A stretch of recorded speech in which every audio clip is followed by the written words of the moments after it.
Was Right, the podcast where we look at movies and TV shows from the villain's perspective and dare to ask, were they really all that bad? I'm your host, Craig Fay. And I'm your host, Rebecca Reeds. And this week on the podcast, we picked when we picked this, we described this as a January-ass movie. Yeah, because it's sad. It's sad and it's cold and it's wintry. It's dark. And turns out it's actually set in February. No, fuck very it. much a I don't plot care. point. Yeah. I don't care. Yeah, it's got January vibes. But we're doing Eternal Sunshine of the Spotless Mind. Have you seen this movie lately? I had seen it before, and ironically, I remember it being better.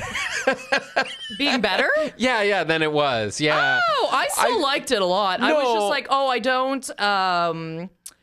Just the themes shifted for me, where I was like, this is like a different movie to me as an adult.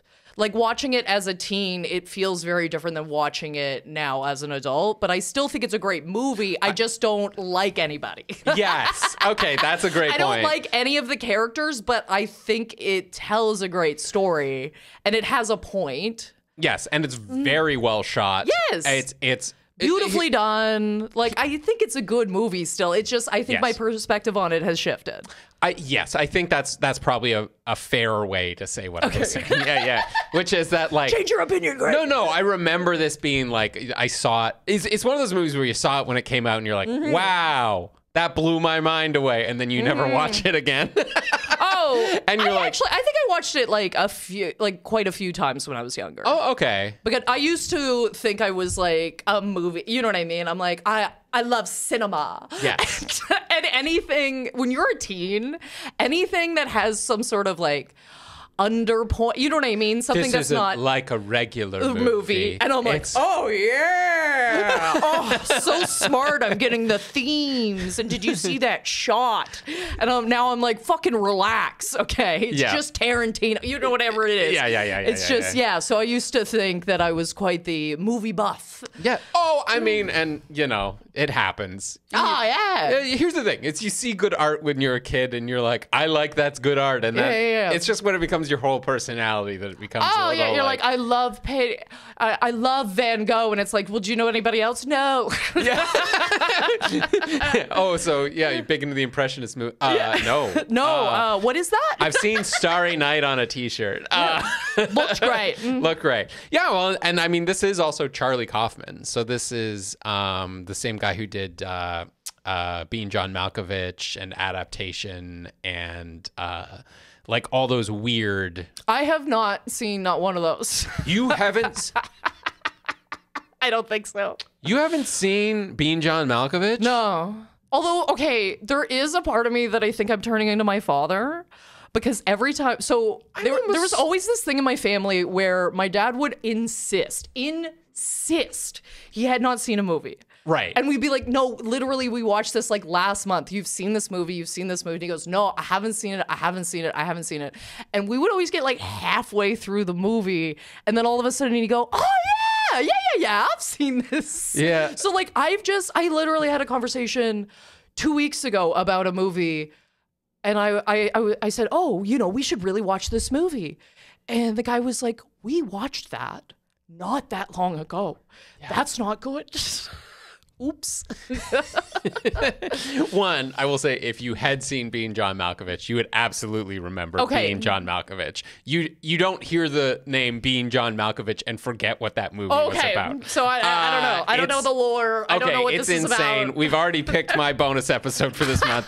I guess we know what we got to do later. Oh my God, we're off the rails already. Great. And two, we haven't even talked about it. Two, off the fucking rails. In your defense, we see a lot of movies. We do. Oh my God. And by the way, I'm just going to take this opportunity, because we're already off the rails, to apologize to our patrons. This is our first episode back from holiday break. Yes.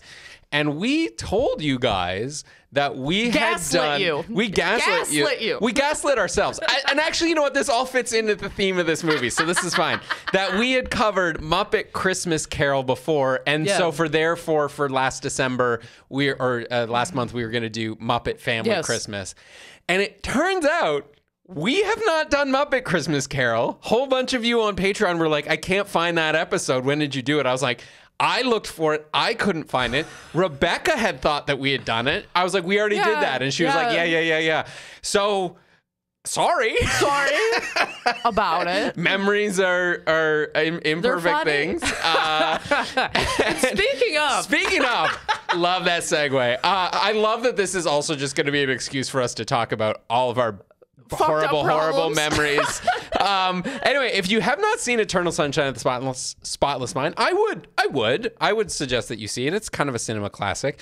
And basically what it is we've got Joel Barish, who's played by Jim Carrey. We sort of see him at the beginning, and he wakes up and he's like, I'm not feeling that well today. I feel like going to the beach, even though it's February. And he goes there and he hangs out and he meets this woman, Clementine, and they kind of hang out, and they're like both sort of sad and talking to each other. And they sort of like get together, and they agree, like, you know, okay, she's gonna come sleep at his house, not like sexual or anything, but like they're just gonna crash because they're both feeling weird or whatever. And then Frodo shows up and is like, what's going on? Can I help you, man? And then like we hard cut to like flashback. This was the future.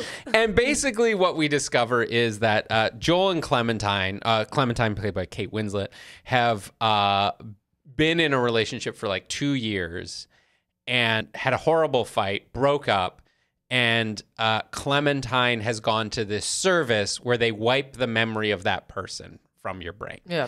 So when Joel shows up to apologize for the big fight, she doesn't recognize him. Whatever, she's had him expunged from the record, so to speak. And so Joel is like, well, screw her, she's getting rid of me in her life. I'm going to purge her from my memory, signs up for this service. And the rest of the movie is kind of happens in Joel's head as like they're tracing down the memories and getting rid of all these things. And as they're kind of moving backwards from like the breakup back to when they first met, he becomes more and more desperate to like hold on to the memory of her. And there's like fun little things where he takes her back to like when he was a kid, and like the set is really big, but he's like 4 years old and running between knees and stuff, like getting bathed in the sink. It's really cool looking. And while this is all going on, we've got Stan, played by Mark Ruffalo, aka Bruce Banner. This cast is stacked. Yeah, Kirsten Dunst and Elijah Wood are like the technicians. Yeah. And they're fucking getting high and smoking weed over and his drinking body. And dancing around in their underwear in their apartment. Crazy kids, you know? Stan and Mary have like a thing going on, and then something goes wrong because Jim Carrey's trying to like hide Kate Winslet in his memories. So the doctor has to show up, Dr. Merziak or whatever, and he shows up and to fix it, and ends up kissing Mary. And it turns out Mary has always been kind of obsessing about him, but she had her memory wiped because they had an affair. And so anyway, he wakes up, and it turns out the morning that he woke up and went to the beach is the morning after he had his memory wiped, and he meets Clementine again. Mary freaks out and is like, you wiped I had my memory wiped. This is bullshit. This is unethical. She suddenly decides, sends the files out to everybody about who had their memory wiped and why, and all the mementos and stories and stuff like that. And then kind of Joel and Clementine sort of get back together, and they're like, we'll try it again. And it's kind of sweet. And then I should also mention, during this whole thing, Elijah Wood's character has started dating Clementine based on the information that he got about her while they were wiping her memory. Oh, God. And like, he's trying to basically step in as Joel, and it doesn't quite work. But it's also, as some other characters say, horribly and unethical. Yes. Oh my God. I am team nobody get back together. Yeah? Absolutely. Now, as an adult watching this movie, I go, oh, the fact that you two end up back together at the end is actually chilling to me, quite frankly. Yes. It is not right. Yes. Please do not get back together. Oh my God. It's like having that one friend that's shit talked their partner forever. They finally break up. You're like, yes. Oh my God, I hated that bag of trash. You can do so much better. And then afterwards, they're like, just kidding. We got back together, and now you have to like That's why you always have to let it breathe for a while. You got to be like, they were maybe fine. Although maybe some of this was abuse. Yeah. I mean, especially in this. So that's actually a great question I wanted to ask you, because I was like, is the theme or moral of this movie? Is it that A, some people are destined to be together? Oh, God. Or B, if you don't remember your mistakes, you're doomed to repeat them? B. Absolutely B. We didn't learn our lesson. We wiped it. You could even, honestly, and it's a great scene. Like, it's cool to watch. But the end where they're listening to each other's tapes about each other. Yeah. There's no way. There's no chance. No matter what kind of draw I feel, or what kind of pull I feel, I would leave.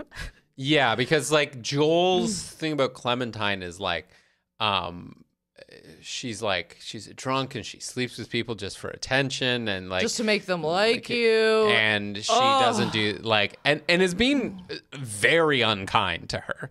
Well, I find they're both unkind to each other a lot. And there's ways to say things and have discussions or even arguments where we're not even screaming at each other, whatever. You're not like calling each other names. Yeah. It's not like, oh, we're just racing towards the bottom because it turns into this you hurt me, I hurt you cycle. And teen me was like, oh, romance, drama. That's what being in love is. Passion, and passion. You know what I mean? And I don't want, you know what I want? Niceness. I don't even need passion, quite frankly, at this point in my life. I'm like, I need kindness. I need a warm hug. I need love. My God. Yeah, and not to stereotype too much, but this relationship is coded very much as an early 20s relationship. Like where you're where you're like, I'm dyeing my hair and I'm wild, and also there's nothing important, and feeling it so much, and it being like that kind of first like real important adult relationship that you get hung up on. And like, I wish there was some other way to learn that other than going through it.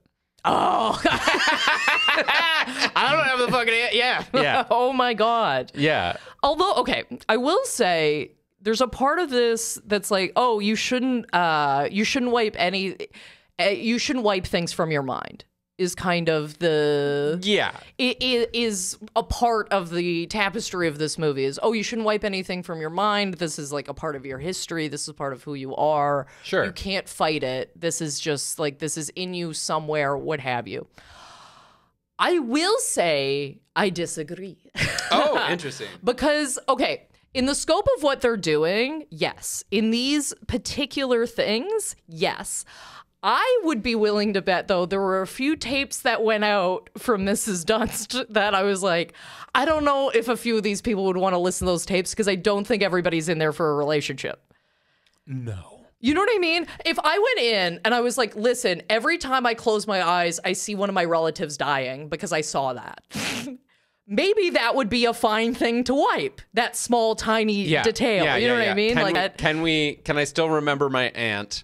Can I still remember my Uncle Ben, but not remember that I was the one responsible for making it? Because I don't want to be Spider-Man anymore. Exactly. Yeah, I'm done. I just can't, and I want to forget about this. I think that's that. Like, I think there are small things that if somebody was like, yeah, I'll take this 6 hours from you. There are a couple of those in my life that I'm like, yeah, honestly, like, I don't think you should ever take 2 years.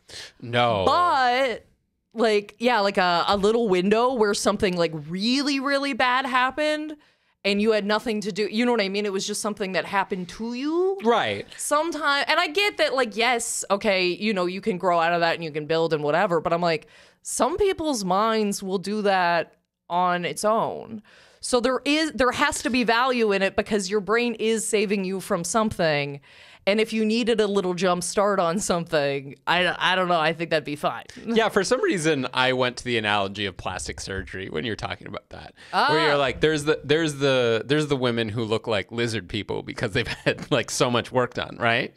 And you're like, people. Oh my God. Oh, people. Sorry, I shouldn't. Yeah, I shouldn't gender that. You're absolutely right. There are people. I had a particular person in my mind as I was, and like huge lip filler and like skin all tight back, and you go, that's a little too much. Maybe you shouldn't have started with your whole face. Yeah. And that to me is taking out 2 years of your life. Exactly. Right? Where you're like a little bit like, oh, like Kate, a little actor's Botox. You're like, oh, you kidding me? You telling me Kate Blanchett hasn't had work done?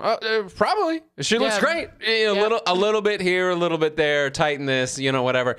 And that you're right. A little. That's what I'm saying. Just a little tweak. A little tweak here and there. I'm like, I think this has its benefits. These guys got too big for their britches too fast. Yeah. I was like, you're taking on too much. 2-year projects? Well, and that's also a very interesting part of this movie, which I find is that, like, at the beginning, Joel describes himself as being so boring and, like, whatever. And, like, so I'll backtrack a little bit. So the reason I didn't like this movie as much as I did when I first saw it was because, like, I think I've become more aware of, like, the stereotypes or tropes, I should say, around, like, the manic pixie dream girl. And in this movie, she is that to a T, like by definition almost, right? Which is, this is the girl that makes me interesting, and she's wild and cool, and I'm hopelessly in love with her, and she makes me better, and everything's on her to be like wild and impulsive and to change my boring life. Yeah. And she, for some reason, finds me, the boring guy, who's nice though, interesting, like it's all there. And so, like, that's one of the reasons I didn't like it. But taking a step back and realizing what this movie is about, it's like he describes himself as a boring person, but he's also a boring person because he's had 2 years of his life erased. Yeah. Where he goes like, oh, look at me, I haven't made a journal entry in 2 years. And you go, so you have almost no experiences. He doesn't remember the song, oh my darling, oh my darling, oh my darling Clementine, which is like, I don't know, I was taught that in elementary school. Yeah. And he doesn't remember that because he's associated it with her name. So they were like, oh, we got to wipe that too. No, you can't do it cleanly. That's what I'm talking about. Yeah, you can't. It's impossible to move that kind of boulder in somebody's mind. There's too many nooks and crannies. You're going to feel insane no matter what happens afterwards. And she does feel insane. Rightfully so. I'm like, yes, because then you have a guy coming in and using the same manipulations and little tactics to try and get her on his side. He's like, oh, I'm going to do the same thing that your ex was doing. I'm going to call you the same nickname. I'm going to call you the same, which would be like, why is this? But that's so... I think why I like this movie still is because I'm like, there are people that do that. There are people that find out all your buttons and then light you up like a Christmas tree. You know what I mean? They'll just hit every button on that elevator, baby, because they're like, I know what to do. You've told me all your trauma, and now I'm going to use your trauma against you so that you love me. And people will do that. I'm not saying that's like rampant or anything. I'm just saying people will do that, and that's a very real character to me.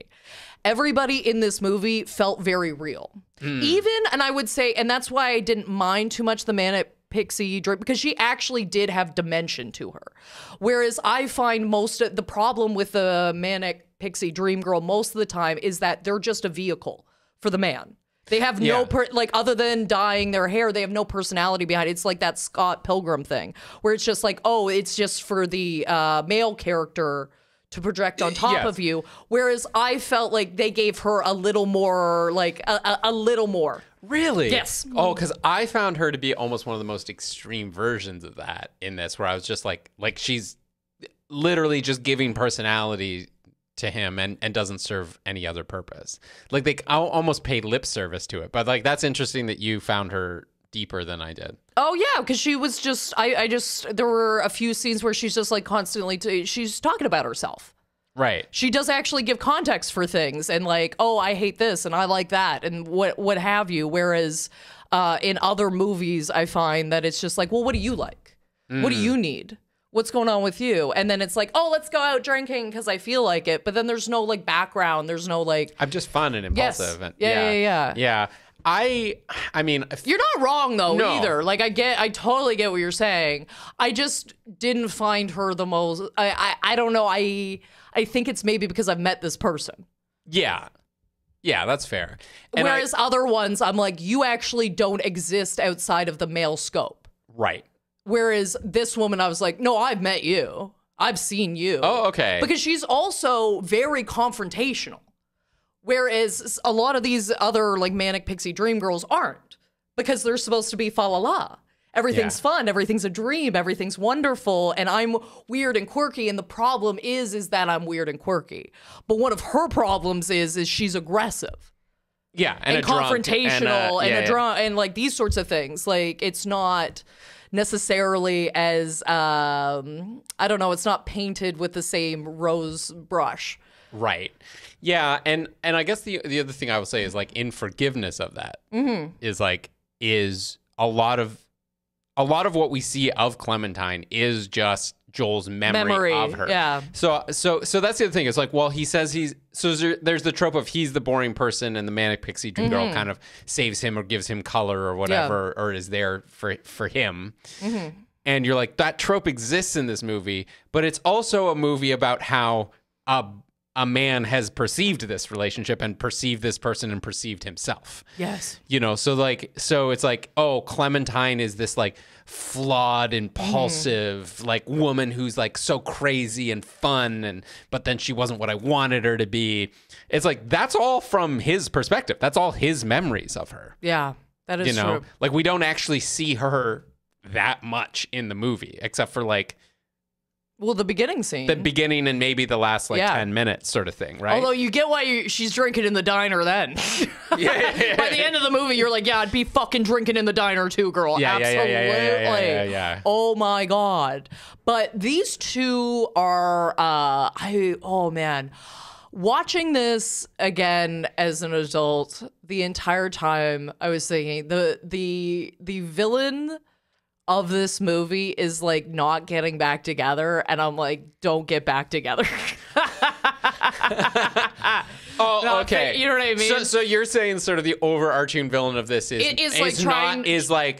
fighting love and trying to work it out, and I'm like, no, fight love. Don't go back. So if the villain had gotten their way, nobody gets back together. Nobody finds out anything, and it's like, it's kind of Destiny is sort of your villain. Yes, Destiny is my villain, and Destiny is wrong, or is I don't know how to now I've confused myself. But I've confused myself too. Why? Why did we do this? My point is, don't go. Don't get back together. Don't do this. Please. Yes. The villain was right about not getting back together with your exes. Yeah. I also think Kirsten Dunst's character is, in a sense, it's supposed to be this heroic thing she does at the end where she goes, oh, I sent out everybody's memories. And like I said off the top, I think that's wrong. Unless she had some sort of screening process for what memories she was sending back out. I think just because you found out and you think, oh, I didn't like that, I'm going to let this happen to everybody. No, I don't think so. Yeah. Not all of them are like, I was an impulsive girl with fiery red hair and I decided to get rid of my 2-year relationship on a whim. There's other people who are like, I've been talking to my psychologist for years and I can't get over this one event that happened. Or can I stop smoking? I imagine that would work. I don't know. Maybe your body still has some sort of chemical dependence. I have no idea. Maybe you smell a cigarette the second you get outside and you go, oh, that sounds that seems kind of good. Yeah, well, that would be almost the simplest version of this, right? Where you go like, oh, what's that? You're a cigarette? I've never heard of that before.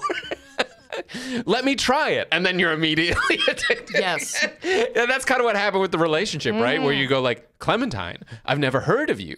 You're fun and exciting. Let me try this again. Like, yeah, it's, and of course, I've got to say this, of course, you're going to want to try something when it's the first new experience and the fun, tempting thing, right? It's when you've been doing it forever, then you're like, I want to quit, like, or break up or whatever. It's like, it's that end point.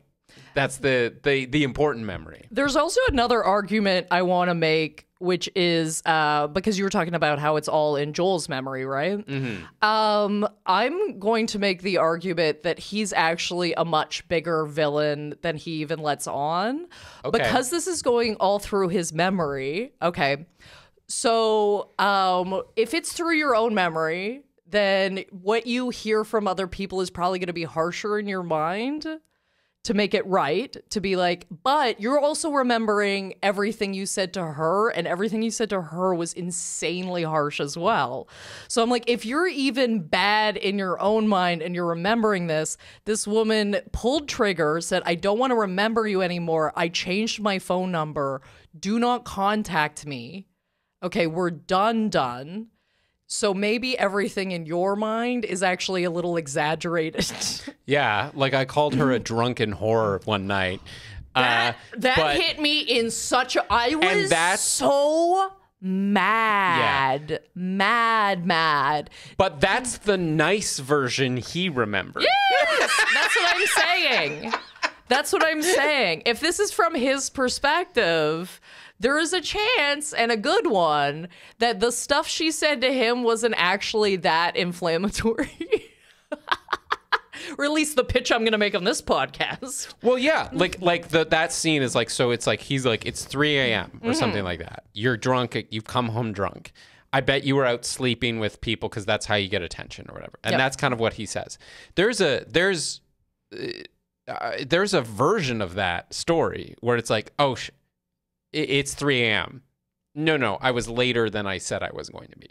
It was like 12:30. Yeah. You know, but in his mind, well, I was like, I had to go to bed early. It was like 3 a.m. You know, every time you tell it was like, it was 12:30. It was like basically 1. It was like after last call. Yeah, it's like when you're telling it to your friend and it's a little exaggerated because you're like so amped up and you're so pissed. Yeah, she was so late. It was like in the middle of the night. And then middle of the night becomes 3 a.m. Anyway, a little too drunk. Oh, maybe she was a little drunk. Yeah. And maybe she had gone out with coworkers. Or, you know, like there's a million ways that like that scene could be amped up, like where every detail could be sort of like dialed into like an 11, you know? Because you're remembering the emotion of it. I don't doubt that there was probably a moment where she came home later than he thought, a little more drunk than he thought she was going to be. Yeah. Oh, God. And I think the emotion he felt there, he probably remembers that emotion correctly, right? But I don't think he's remembering the events or the circumstances correctly. Although I will say, driving drunk, my God. That's a. I have no. Oh, I forgot that she did that. Yeah, I got no space for that. No space for that. And you know what's funny? I think when you're a teen, you kind of go, oh, that's maybe something that adults do every once in a while to get away, you know what I mean? And they get away with it or whatever. And now that I'm an adult, I'm like, I would cancel friendships so quick. I'd cancel friendships, relationships. I don't give a fuck. That is the most... I don't think inconsiderate's the right word because it's so beyond that. I think it's disgusting to drive drunk. It's irresponsible. I think it's you know what the word I'm looking for is evil. Negligent. I think it is fucked up on a level I can't even comprehend. It drives me fucking wild. I can't. Yeah, I got no room. I got no room. It's also a generational I know there's like thing, yes, right? Like, and there's also I would say sometimes a geographical thing. Like I know there are certain places where it's it's a the bar is an hour away. How are you? It's a slap on the wrist, or it's not as big of a deal, or whatever. Or I don't know. I can't stand it. I think it's disgusting. I'm the same. Like that was the one thing where I was like, I actually think. And she ruined his car. Not ruined, but like. Which is kind of funny because he thinks somebody else dinged it, and he leaves a passive-aggressive note. Because he can't even remember that. Yes. Right? Like, yeah. But to say that was the one character point where I went, oh, you're both really like just bad people not in the sense that you can work on it, but like right now where you both are as human beings, you can't be together. Yeah. You cannot be together. You both have to find somebody that goes, hey, don't call me a drunk whore, and somebody else that goes, hey, don't be a drunk whore. Like, yeah. Maybe those two are words, but not in those words. Obviously. Maybe those two shouldn't belong together. No. Yeah, and I didn't say this explicitly off the top, but I do feel the movie does sort of feel like Clementine is a bit of a villain in this, like to Joel anyway. Like she is the one that did this first.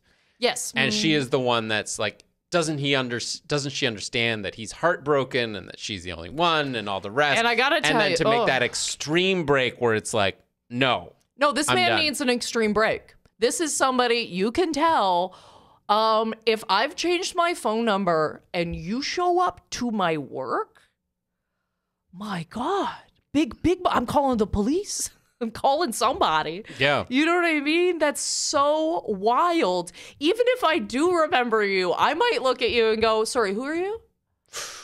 Who you? Is that too much? Yeah. that hit you in a very particular way.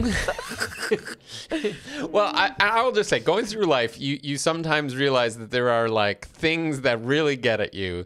And people not remembering you for, or like just not remembering who you are at all. Like if your loved one suddenly like just, sorry, who, what? Like they forget you completely. That's like an eldritch horror for me. That's like and not like, dementia, they fade away. They don't remember you. Not like that's bad, but just like, people going about their lives as though you never existed is like, I think that is one of the most cruel things you could do to somebody. Oh, damn. Like if you and all of our friends just decided we don't know who Craig Fay is and they don't exist. A group would drive me absolutely into the nut house, but not like one if one I think one person would drive me into the nut house. Really? Yeah, pretend, and I do want to make the distinction of not remembering me because we are very distant acquaintances. I'm fine with that. We all forget that. But like somebody that I know and know well, and I'd be like, why are you ignoring me or pretending like I don't exist? No, that would send me through. And not at them. I would spiral internally. Sometimes I just think of like, why would we give each other energy? But why would we do that? We've both decided ignoring each other is sucks. different than pretending the other person that you don't know the other person. That I don't know. An elaborate ruse to pretend like, I'm sorry, who are you? Have we met before? That would. No, okay, I see what you're saying. Ignoring somebody is a different thing. I'm just saying, there's some people I don't look at the fucking eye. Fair enough. You're not in my eye line anymore. You don't exist to me. You've done something so beyond that I can't. And I got to tell you, it's not a lot of people. It's a very short list of people, but there is a short list of people where I go, you've done, and not even to me sometimes. It's you've done just something like that I put in my brain as actual, like categorically evil. Right. I can't look you in the eye anymore. You've done the drag and drop into the evil column. Yeah, like I'm sorry. Like you've identified, you know what I mean? Maybe it's chaotic. I don't know what box you're in, but it's in evil category and I just can't anymore. Now, in saying that, if those people come up to me and they're like, hey, I'll still say hello because you're a human being in front of me, but I'm going to immediately walk away from you. Yeah. But if we both understand, most people know when I don't like them. Most people, I'm not a good actor, Craig. You can see it in my fucking face. I've resting bitch face, I think, to a certain degree. Well, maybe not even resting bitch face, because a lot of strangers talk to me. I would say maybe it's just I see you and now I feel foul. Like I just feel... You wear your heart on your sleeve. I do. Yeah, you know what? There it is. The better thing. Where That's it's like, what I'm looking for. Yeah. I wear my heart on my sleeve. You know if I like you because I light up like the sunshine. And I'm very excited when I see my friends and I see the people I love, and if I actually really dislike you, I'm not talking middlemen, okay, like people where I'm like, oh, you could come and go and it wouldn't make any difference to me. No, not those people. That's fine. I don't care. You know what I mean? I love a little chit chat. You know, I love to talk. Hello. We've been doing this for what? Don't say it. Jesus Christ. But I will say, man, I don't fucking like you. You fucking know it. And most of those people don't even look me in the eye anymore. And I'm like, that's great. Yeah. Sick. It's you've got, you cannot control how you express how your face looks when you see somebody. For the most part, happen. yeah. I wouldn't wipe a single full relationship from my memory. Oh, no. Not a single full, because I need to know you're on the list, motherfucker, and we're not erasing the list. Well, and the list is permanent. Right? And the other thing is, like, if I only remembered the first 6 months of every relationship I've been in, those are all great relationships at that point. Oh, God, I wish. You know? Or X number of X amount of time, like whatever it is, right? Like because obviously there was something that attracted you to this person in the first place. Obviously there was some fun that you had, even in a bad relationship, right? Whether it's like, oh man, the sex was crazy, or like we were the only person, like they forced me to travel and go places I didn't go before. Yeah. And like there's something or there. Or they like expanded my musical library. Right. Or you take these little things, even from maybe like an overall, if you looked at the whole relationship and it was an overall negative, there's still positives in there that you still take with you, and you go, oh, everybody I dated is a little bit of a part of me in a sense. Yeah. And I couldn't erase that, because then, you know, I wouldn't know about, you know, the strokes, or I wouldn't know, you know, how to make bread anymore, because they taught me how to make bread, or they pushed me to, you know, cook more, or whatever the thing was. Yeah, absolutely. And I need those things, because I like those things about me. And it's sort of that bitter thing of like, I hate that this was from a person I don't like anymore. Yes, but I will say I have a good ability to remove those things. That's good. I don't think when I do it, I might have like a fleeting thought about it, but it's gone pretty quickly. Where I go, oh no, I enjoy this. This is about me now. Yeah. I mean, it sort of does.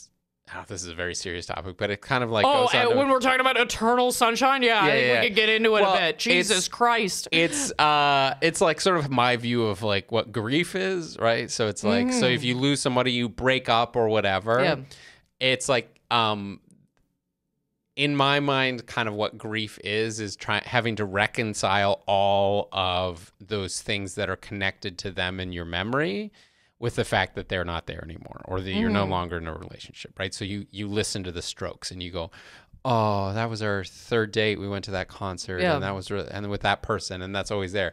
And you feel a little sad because you go, the Strokes remind me of that person. And then you have to do the work of like, however that works in your brain, of like, that's no longer associated with that person, or we will never have that again, or whatever it is. And then you move on to the next thing, right? Where you like you're like, oh, vanilla coffee creamer. That's what they would always have. Vanilla coffee creamer reminds me of this person. And then you go, okay, I have to reconcile that with the fact that, like, you know, I'm never going to have the morning with them again where they smell like vanilla because they're having the vanilla coffee creamer. Yeah, and you have to reconcile that and move on. So the closer you are with somebody and the more important they are in your life, the more things that you have like that are connected to them, right? Like, but then you get to the good part. You get to the good part afterwards where you have the coffee creamer and you're like, thank God I'm not with them anymore. Or thank God I have this. This reminds me of them. But like it's that association without the sadness because you've reconciled it, right? Oh yeah, I got no sadness. I'm like, oh, thank God they kicked rocks, man. Yeah. Oh. But like, you know, losing someone or breaking up with someone or something like that is all. And that's another thing where I'm just like, Joel is so immature in this. Oh, he's insane. Yes. Like. I understand, like, this hurts so bad. I just want to forget about it. Give it a month. Oh, yes. I got to tell you, anybody that calls me a full, like, with their whole chest, a whore, we're done. Yeah. Full chest. You know what I mean? And you know what? Maybe that's a lesson you need to learn in relationships, not to go that hard. Yeah. And honestly, I think if these two, I think if Jim Carrey and Kate Winslet were younger in this, like, I think they needed to be even younger for this to be more palatable, in my opinion. Because both of them, I think I'm like, oh, you have your own apartments. Like, I don't know. Maybe they are that young. I don't know. Maybe I don't know what age is anymore. I don't know what anybody's age is anymore. Yeah, that's fair. But more like Kirsten does. I'm like, oh, if it was her and Elijah Wood. Yes, then I'd go, okay, I get this. Because I had younger relationships where like, oh, and you're hung up on it for months. Oh yeah, but also you don't know not to call each other names yet, and you haven't learned these lessons yet. So it makes it a lot more palatable, in my opinion. Whereas watching these two, I'm like, guys, no. You should have figured this out by now. Like a little bit. I'm not saying you can't have struggles and there's not problems and things, but some of these are a little juvenile. Yeah, it's like in sort of early relationships. It's almost like you're like stuck on a loop. And there's no off ramp, right? Yes. Where you go like, I'm thinking about this person all the time, and because I'm thinking about this person all the time, I keep thinking about them all the time, and like obsessed isn't the right word, but like that's kind of what like young love is. Yeah, where you're just like, this person has everything I've ever wanted in a person, and it's amazing, and I can't imagine finding this with anybody else, and like. This will ruin you if you don't have this, or if you can't be with this person or whatever. And yeah, you sort of spiral yourself up right into a thing, and you're just like, I don't know. I think you learn off ramps from that. And I'm not saying like adult breakups can't or aren't hard. Oh, they're super hard. Yeah, of course. But there's a different flavor. And some people never get out. Well, but I also think we're talking from our own personal experience. Like I'm sure tons of grown adults out there that are, just getting it, just in a cycle of the worst, and you can't get out of it. And, I've been in a few really bad relationships, and, sometimes you feel like, oh, I wasted so much time. And you go, no, I got out. Yeah. Some people don't. Some people never leave. Yeah. And it's just a nightmare all the fucking time. And my God. But in this movie, I go, you did it once. You were almost there. Please. Yeah. I beg. Yeah. Like they almost need just like, forget about the relationship. That's fine. You don't have to deal with that trauma anymore of this man being real mean to you. Yeah. But also leave like a danger note in there, like a danger memory or something. Like just like, and if you see this guy in public or meet him again randomly because you live within a block of each other in the same city or whatever. Yep. Just a little like, oh, stranger danger. You know what I was just thinking? Just give it a little bit of that. Just a little bit of zhuzh to make you not get in an elevator with him, When I was a server, I would have, because you can't remember everybody, obviously, right? No. But I would look at somebody's face and go, we had a bad interaction. There's something in my brain going ding, ding, ding, danger, danger, danger. I can't remember what happened. I don't know what went down here because I've served, 50 people every day, all day for the last, several years. But I know I served you once, and I know you were a cunt. I can remember it. And it's not because you have cunt face, because some people have that, where they've been so angry for so long, it's just like been engraved in their face. Yeah, they're kind of like one of those pumpkins that are grown in a box. Yeah. I genuinely think there are some people... My brain doesn't work right. You were like, yeah, people are mean sometimes. I'm like, yeah, like a pumpkin that's grown in a Frankenstein I was mold. just like, no, you know what? Jack-o'-lanterns, that feels right. I'll go with it. Yes, and. Thank you. Yes, and, Craig. I don't care. Sorry, continue. No, it's fine. It's just, sometimes, and it's only, I think, like, when you get older, but some people I'm like, oh, I can tell you've been angry most of your life, or I can tell you've been sad most of your life, or whatever. And yeah, sometimes you just look at somebody and you're like, I forgot your ranch once, and it was a really big deal. And I think that should be the same with these people where you go, no, danger, danger, danger. There's a problem here. Yeah. And I think that's the problem with removing like larger spaces from your mind is that the alarm is too high and you don't know why, and it's a really weird space to be in. It would make me break down so fast. Like the breakdowns of these people, I'm like, absolutely yes. Absolutely, of course, that's how that would happen. Yes. I would be drinking in a diner. I'd be pouring waking up at 2. Oh, I'd be pouring the gin in the coffee. Okay, like my goodness, that's got to be traumatic in all senses. Okay, especially to have another.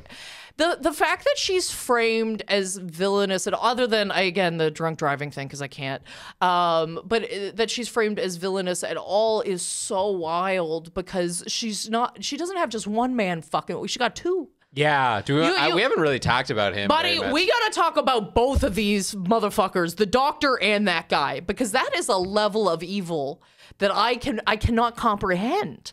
I couldn't even, honestly, the only defense I had for Elijah Wood's character is that she shouldn't be with the other guy either. So I'm like, at least you're just pulling her away from this guy a little bit, maybe. But I gotta tell you, at what cost? This is some of the most evil shit. You stole her panties. Yeah, that's like... First of all, I fucking hate the word... I don't think I like the word panties. I don't like it either. It's weird, I don't know right? if I've had a turnaround on this, or if this has always been my opinion. Can we all just have underwear? Yes. Can we all just have underwear? My God, the panties of it all. Anyway, stole her panties, in his own words. Learned all of the nicknames. It has a gift. Oh, yeah. That he gives her from Joel. It's chilling stuff, ladies and gentlemen. It's chilling, okay? I don't care for it. He's in there going, you think this guy's better looking than me? I'm in love with this woman. I beg. Also the line, I fell in love with her when she was asleep. No, you didn't. I literally, you even re-saying that, chills. Right. Chills, okay? No more Sleeping Beauty. No more, we're past it. We don't like it. It's not good I fell in love with her when she wasn't speaking. Shut your mouth. Yeah. When Shut I your was mouth. reviewing her memories on a computer screen, wiping them out. That's like the ultimate parasocial relationship. You know what I mean? Where you're just like, yeah. I don't know you. I don't know you. Like you kind of know me a little bit because you got all this information. You got your little fingies in my brain. But like I know Charlie. But like I know Charlie Chaplin from reading his Wikipedia. I don't know Charlie Chaplin. You know? Yeah. Oh, not really. God. I know things about him. No. Goes into her work because he knows where she works. Yeah. To ask her out. I hate it. I hate it. Here's the only defense I will give him, which is that obviously medically wiping your brain is a new burgeoning industry. Yep. And maybe there aren't the really strict ethics guidelines formally in place for this yet. So maybe in the most strict technical letter of the law sort of way, he hasn't done anything wrong. But let me tell you, I'm telling you, in a court of your peers, it would be. It would be, yes. If this went to a jury, I swear to God. This is one of those things where let's say it's the association of, like it's the dental league or like, the association of memory wiping doctors would then go, oh, well, we need an ethics board then, and we need ethics guidelines. We need to regulate our industry. Yeah. This is the event that would spawn that. Particularly this doctor, actually. I gotta tell you, buddy, if a doctor was giving me a breast exam and asked me out afterwards, it'd be less invasive than this. Yeah. It would be less of a breach of trust or in my opinion. Yeah. Okay. This is other level. Oh, okay. Also, can I just say, for this doctor man that had an affair with a very, very young woman, the age difference is gross. And her even defending him in the way of like, no, I came on to him. I was like, oh God, the youth of this statement is nuts. If you wipe that woman's memory, she needs to work somewhere else. What are we doing? Thank you so much. What are we doing? Yeah, I can agree. I can be like, listen, had an affair, need to wipe that. She doesn't want to remember it anymore. Cause a lot of trouble. Yeah. Fine, we wipe it. It's fine. But then you move on. Like you go to another job. You don't put yourself in a position where that would happen again. Yeah. I don't know. The wife knew, and she's somehow still okay with like, the person that you were attracted to and had an affair with is still going to work with you? No. That needs to change. Get to step in. Also, this whole like, we agreed. No, I don't know. I don't know if I want to do this anymore. No, we agreed. I don't know if we agreed. That's coercion. I don't think we agreed. That doesn't feel like a we agree thing. No. Jesus, Murphy, that turnaround is dark. It is. Although I think I think good in the sense of like storytelling and yes. The point the movie's trying to make and all this kind of stuff. I'm like, no, that's good. Okay, it was a good device, but oh my God. As a grown up watching this as an adult, it's a lot. Yeah. It's a lot to swallow. It's a lot. Don't remember, you got to remember your mistakes. I'm sorry. That's the only way. How do we learn? But through our mistakes. How must we learn? But again, I think my argument is really this could actually be amazing if but you gotta narrow that scope. So you gotta narrow that scope. Surgical. Also, I gotta tell you, if you wanted to go the other way, okay, and make it for things where you're like, I've lost a bit of lust for life. I got to be honest with you. Mm-hmm. Could I go in there? Could you just wipe the last Zelda game from my memory? Because I want to play it for the first time all over again, baby. Let's go. You know what I mean? Yeah, just a little reset button on like video games. Or like, this was my favorite movie ever. I just want to watch it for the first time again. Come on. Couldn't that be a nice thing? I think so. I think experiencing some things again for the first time would be nice. Yes. If you're like, tiramisu is my favorite dessert and I almost eat too much of it. Okay. Could you just wipe it from my memory and then I'll just rediscover it somewhere all over again and have that childlike feeling? Yeah. I think, honestly, on small little, like, negative Whimsy. Or positive, if you put it the other way, I think it could be fun. Yeah. I think it could be nice. Yeah. But I think you got to go small. We're going too big, boys. Okay, we're dreaming too big here. It's not going to work. Okay, you can't wipe a whole individual from people's memories. It makes you fucked up. No, and also you can't just send them a letter being like, by the way, don't mention this thing to them again. And you're like, what? Huh? And everyone's just like, yeah, okay. Yeah, and I understand. That's hard to do when you're trying to do it just to avoid mentioning somebody who might be a little spicy about their name being brought up. Yes. You know, we're like, oh, they had a bad breakup, so don't mention him to her. Oh, I love a heads up. And you're like, yeah, and then you're like, anyway, we were there, and there was you, me, and that guy. Ah, shit. Yeah. That's hard enough. Listen, don't mention horses. Horses killed her aunt. You gotta watch out. Okay. She thinks they're evil creatures. Don't bring it up. Everybody has that elevator conversation on the way to the party. Like, hey, this is gonna sound weird, this one thing. I always do that for shows too. If I'm doing like a corporate or private show, I always message the showrunner and I say, hey, I know you gave this outline. Are there any topics that would be extremely touchy within this scope of these people? And there's always something. There's always one thing. We had a team member that passed away or whatever. You know what we laid off everybody 3 weeks ago. Yeah, so don't mention losing your job because we're actually doing that after your set. Yeah. Better than before. Yeah, you're their parting gift. Yeah. Sometimes it is like that. You show up, not exactly like that, but you show up and they're like, hey, this is actually a fundraiser or an in memoriam. Yeah. You're going to go on right after the speech.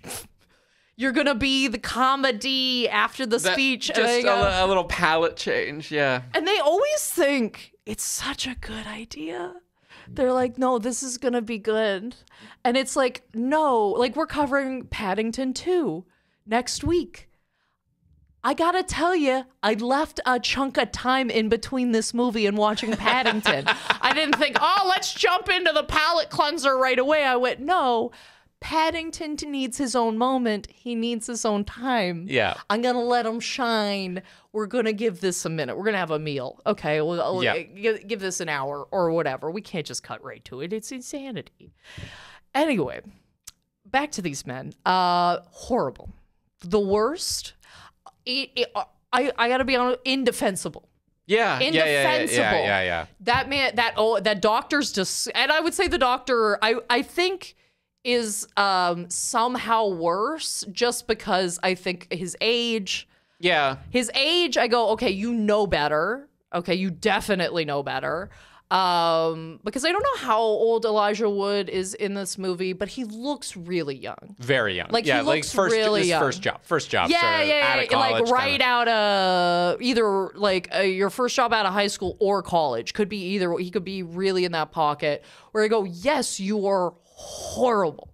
Okay, you're a horrible monster, but you're really young and you might be able to grow out of this. Whereas that old dude, I'm like, you are that. Yeah. You are that. And you have this major, even within the scope of your job, you have this major thing popping off where something's happening that's never happened before. And you don't even think like, oh, we should stick around for observation. We should make sure that this person's okay. Like Joel waking up during the middle of it. Yeah. Joel waking up during the middle of it. Things have popped off here that have never popped off before. Maybe I should go back into the office for a second and start logging some of it. Maybe I need to do something here. Yeah. Yeah, he's got none of that. He's got none of. He's like, no, we fixed it. We fixed it. It's good. And here's the thing. I'm a big fan of training. I'm a big fan of But if you're wiping my brain, I want the doctor there. You know, I don't want that to be a technician's role. Yes. You know. Yeah. No, both of these people. In summation, I would say. None of these people should get back together, obviously. Okay? Yeah. None of them are good for each other. They each have their own stuff to work out. And not even in the sense of like, oh, I don't love myself, so I can't love another person. I think that's, honestly, I don't even know if I subscribe to that. I'm like, that feels like a little extreme. I'm like, pretty tall order. Pretty tall order for me to never fuck again. Okay, but I think some of the, I think if you're spitting that much venom at a person, and both of them were to a certain degree, whether it's just Joel's memory or not, the concepts of like, I want to have a child. Oh, do you think you could take care of a child? I'm like, there's always better ways to say your message. Like even like the soap thing, it's fucking disgusting. Like, no, just, hey, I don't like when you leave hair on the soap. Yep. Don't do that anymore, please. And then you get to the third time and you go, hey, I've asked you a few times now. Could we please? I beg. I know you're absent-minded in the shower. But I drink a lot, and I can still get it together better. Yeah. It was like Kat and I had something like that where she's like, I don't know, maybe I should get like some candles or whatever. I was like, I don't think you're the kind of person who should have candles. And she goes, what do you mean? I was like, I think you would tend to forget about them and walk away, which is not something that you should have with open flames in the house. And maybe we're essential oil girlies. And she goes, yeah, actually, absolutely. Like she thought about it for a minute, and it's just like you don't have the attention to detail required for open flames in the house. I'm sorry, you don't. No, that's fair. That's really valid. I think if somebody said that to me as well, I'd be that's fine. Yeah, that's that fair. makes sense. Yeah.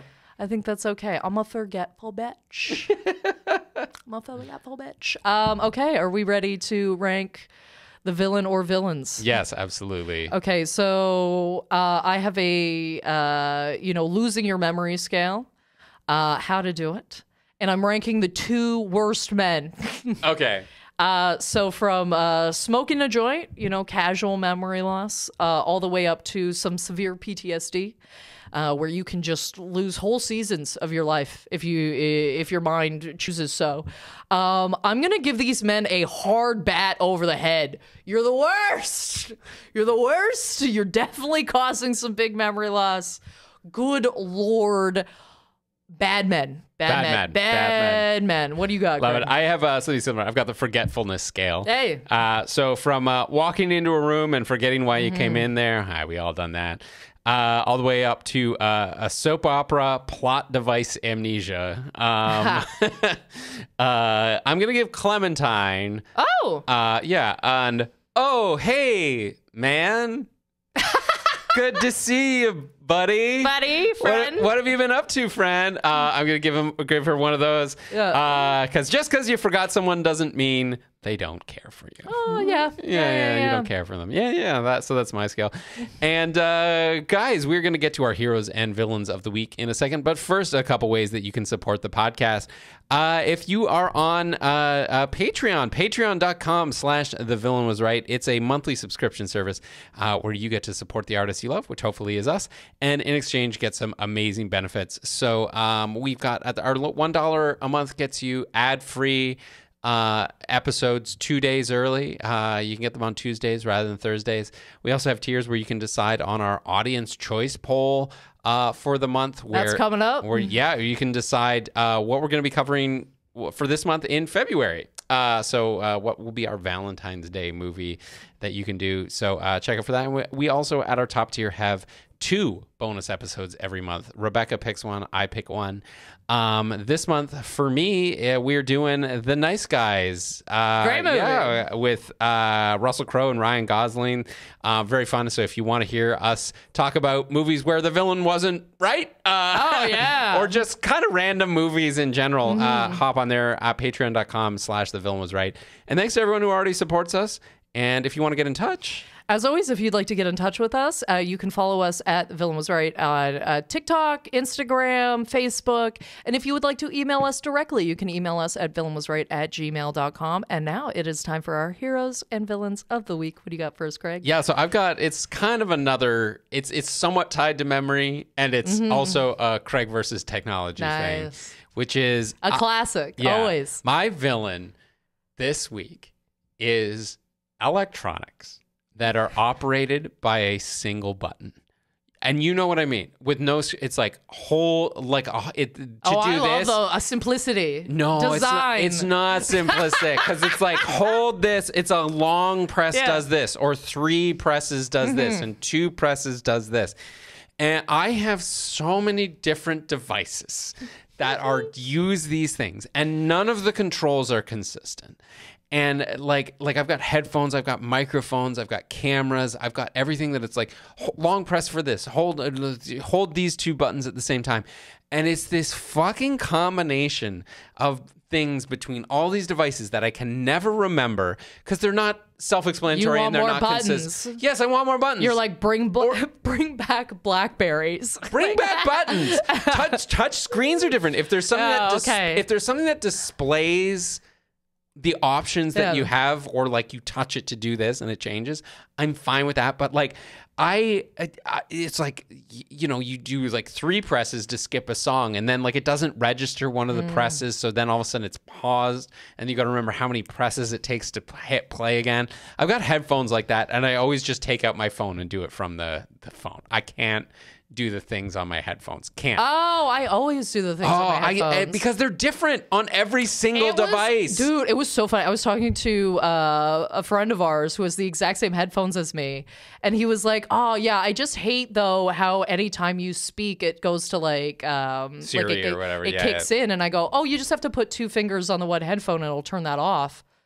And he took the longest pause and just looked at me and went, I've had these headphones for 2.5 years, and this is the one feature that has driven me insane. And you're telling me 2 fingers would have fixed this the whole time? I'm like, oh yeah, I like to sing at home. Because it's not intuitive. Because I got my headphones on. I was like, literally, it's in the instruction manual. Just read the instructions. Yeah, but I gotta remember all the instructions for everything with every single gesture control ever. It's like swipe up to just swipe down, left, right, or like long press, like hold for 3 seconds, then release. And you're like, okay, is my 3 seconds the same as the fucking microphone's 3 seconds? So I'm now looking at my watch, timing out 3 second things. I went home for Christmas, and my dad had a coffee maker that was like on button, and then it just cycled through blue, flashing blue, and red. Which one of those is on? I have no fucking clue. I love it. I love when you get old man Craig on a motherfucker. Just give me more buttons, lights that show me what the status is. I just need the feedback. 2025, more buttons. More buttons. More buttons. I love that. 2025, more buttons. That's my villain of this week. I have, I guess, a villain. I don't know if this is even a villain. I witnessed something wild to me. It's something I've never witnessed before. And it was on the way to get coffee with you. Oh, yes. And you know exactly what I'm going to say. Because the second I arrived, I was like, what the fuck? Yeah, anyway, like, we need to take a moment, okay? Because let me set the scene, okay? This is January 2nd, okay? Arguably the first real day of the year. I don't think January 1st counts. That's a fucking write-off. If you got up and ran on January 1st or did something, or you're like, we're starting self-improvement today, congratulations, you're a better person than me. I gotta tell you. You got the bonus day. You got more motivation in your boots than I've ever had. My goodness. Anyway, I'm walking to get coffee with you. We're gonna go over some stuff. I'm in a nice mood, and I'm walking down the Danforth. And there was this huge amount of pigeons just like on a building on the ground. I don't know if there was like food. I don't know what's happening. There was just a huge group of them. And it was well before I even got there. I do not know what spooked them, but something spooked them. Okay. I don't know if they all realized they were pigeons at the same time. I don't know what happened. They gave some sentient. I don't know what happened. Okay. But they all fucking freaked out at the same time, took off just as a moving truck was barreling down the road, and poof, okay, this truck hit a bunch of them, okay, and there's feathers everywhere. There's like 5 pigeons on the ground. One's fighting for its life. It's an absolute massacre, man. It's devastation, okay, and it's just me and one other guy, and we both look at each other to just go, we both saw that, right? And I just look at him and I go, that was crazy. And then he goes, yep. And then we just kept walking because what else can you do? Oh. There's nothing else to do here. But I just looked at all that and went, well, guess it's going to be a great year, everybody. That was like the first thing I saw going outside in the new year was like 4 to 5 pigeons reaching their demise. Yeah, that's fucked up. It was fucking nuts, man. It was crazy to watch. Anyway, I'd never seen anything like that. And then like 2 days later, I heard like a mouse dying in my house. And apparently mice can actually be quite loud. Woke me up from my slumber. And I'm like, what is going on? What is happening around me that animals are just dying in big fashion? Yeah. Crazy. Anyway, it's been a week. It has been a week. I don't know what's going on. I hope it turns around. I'm trying my darndest to be positive, but I just keep but animals keep dying around me, and I don't know what's going on. Anyway, that's my I guess that's a villain. Although I got to think about the perspective of that moving truck. If you're driving that truck and you saw that, like from the other perspective, that's also has to be insane. Yeah. Because it's not like this person, I don't think they were speeding. I don't think there was nothing that could have been done to stop this event, and you just had to be a part of it, and I feel bad. Anyway, that's it for us this week. Listen, team, follow me at Rebecca Reads on any platform of your choosing. I'm going to be posting a bunch of dates up for everything I'm doing. Craig, what do you got going on?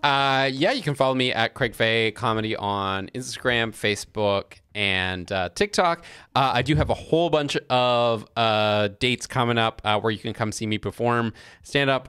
So as of today, when this episode comes out, I will be at Levity Comedy in Hamilton the 10th and 11th of January. I will be at Comedy Nest in Montreal 17th, 18th, and 19th of January. And finally, I will be headlining in Ottawa, Ontario, January 21st through 26th. So if you are in any of those cities, come see the show, and come say hi. I'll be very happy to see you. And that does it for us this week. Next week, we're going to be a little lighter, a little more festive. You know what I mean? We're doing Paddington 2, which is actually a freaking bop, and I'm very excited about it. So you can check that out next week. And this is The Villain Was Right, reminding you to never forget.